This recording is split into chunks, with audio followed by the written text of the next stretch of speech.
3 days ago, I bought this abandoned farmhouse. I actually bought it from the daughter of the original owners who built it in 1939. There have been a few squatters and a few very short-term renters, but as far as I know, it hasn't been lived in full-time since the original owner passed away in 1991. So this is the closed-in patio.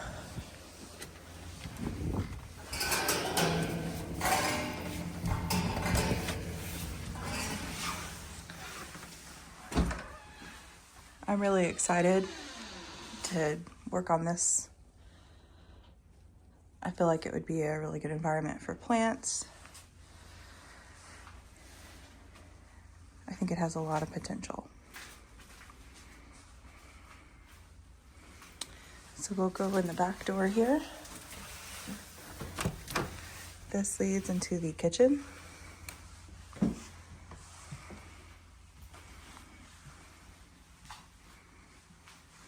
This is actually where I found the bees. So they're around here somewhere because on the outside you can see them flying in and out. I'm hoping that they are between the wall and the rock. I think I'm hoping that. I think that will be the least problematic, but I could be wrong. But I think they're somewhere in here.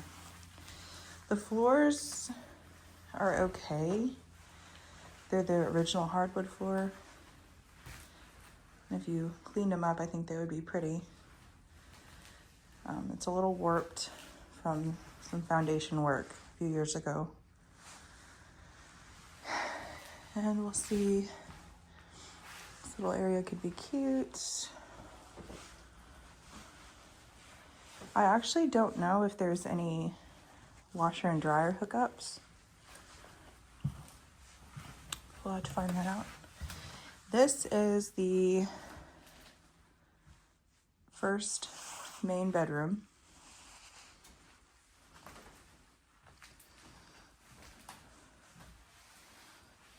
Closet. Looks like there might be some mice going on there.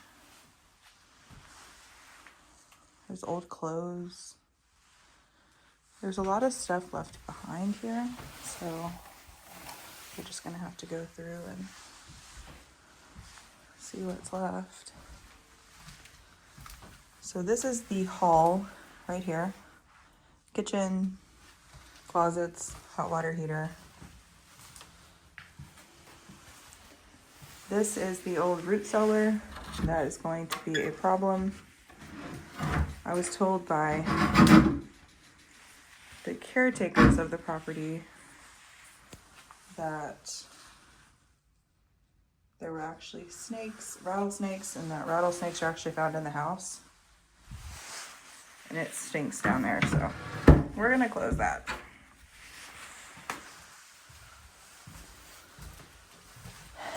And bathroom. This is going to have to be probably completely gutted. And the ceilings don't look that bad, but yeah, that's gonna have to be completely redone. So this is just plywood. And then this is the second bedroom. I love the wood. This is real wood. And I'm thinking if I do have to gut, that I can just screw these down and take them down and put them back up. Because I'm not willing to easily let go of this wood. It's pretty. And we have the living room. I absolutely love the natural light in this house. It's got the same kind of wood. And if you turn around, that goes into the kitchen. That kind of goes in that hall by the cellar.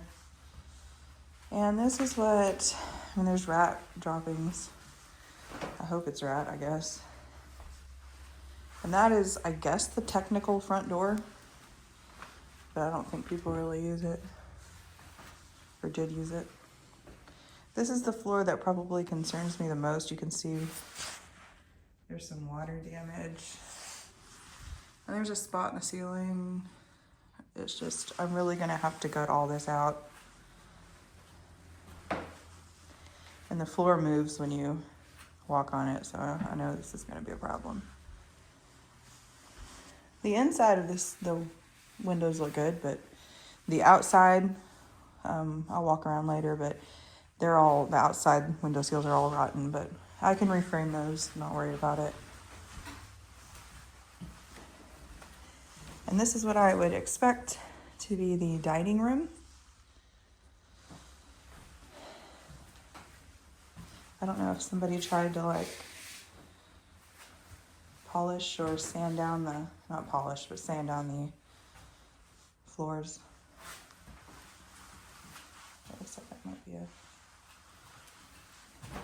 mouse, I don't know. And then this goes into the kitchen. So it kind of goes in a circle. Some of it's kind of awkward. I don't know if it was added on or not. I'm not real sure. But I think it has a lot of potential.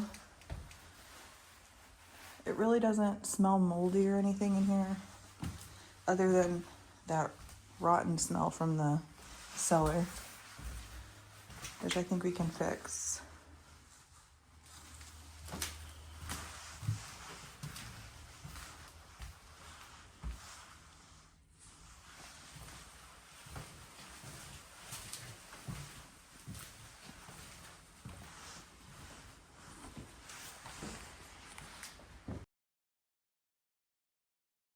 This is the carport.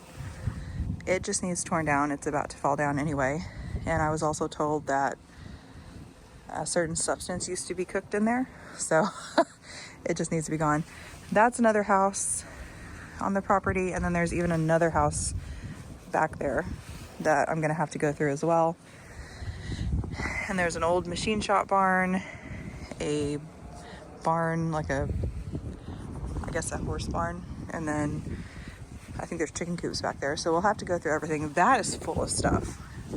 I'm kind of afraid to start in there, but we're gonna try to work on the house first and then tackle the other stuff.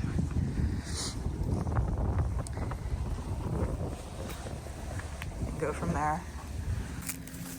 So I really like the fencing around it. That other house over there has fencing as well. But I really think it's neat, and I'm partial to it because it was one of the first houses built in this town.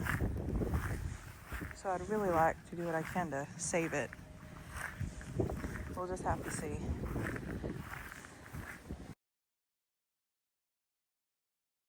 As far as I know, this house hasn't been lived in full time since 1991. The couple that built it, he died in 81, I believe, and she died in 91.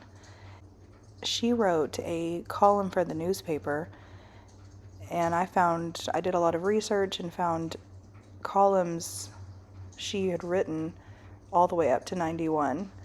So she was of sound mind and probably lived here up until 91.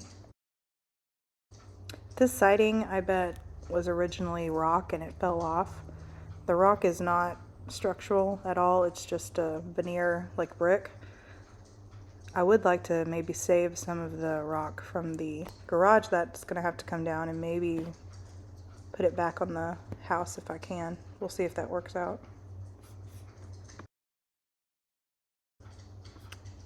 And you can see right there, that is a hole into the cellar basically, and it floods when it rains.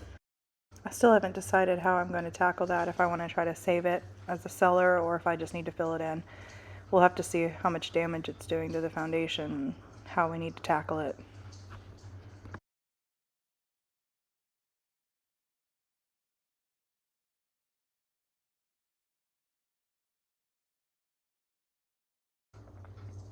And here we are back at the patio. We've made a circle around the house, and that's pretty much it.